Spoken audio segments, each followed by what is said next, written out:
আমি নবী তোমাদের জন্য রহমত স্বরূপ দুনিয়ার মধ্যে এসেছি। আল্লাহ পাক রব্বুল আলামিন বলেন, আমি নবীকে তোমাদের জন্য রহমত হিসেবে প্রেরণ করেছি।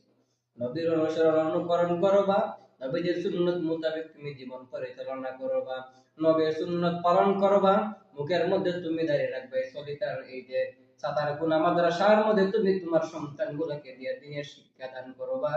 আমার নবী বলেন, আমার এই বাগানের মধ্যে যে বান্দাগুলো আসলো, যে কচি কচি বাচ্চারা যে কোরআন শিখলো, কোরআন পড়লো, কোরআন শিখাইলো, সবাইকে মহান মালিক হাসরের দিন নাজাতের ওসিলা বানায়া দিবেন। আমি নবী তোমাদের জন্য রহমত স্বরূপ দুনিয়ার মধ্যে এসেছি। আল্লাহ পাক রব্বুল আলামিন বলেন, আমি নবীকে তোমাদের জন্য রহমত হিসেবে প্রেরণ করেছি। নবীর অনুকরণ করবা, নবীদের সুন্নাত মোতাবেক তুমি জীবন পরিচালনা করবা,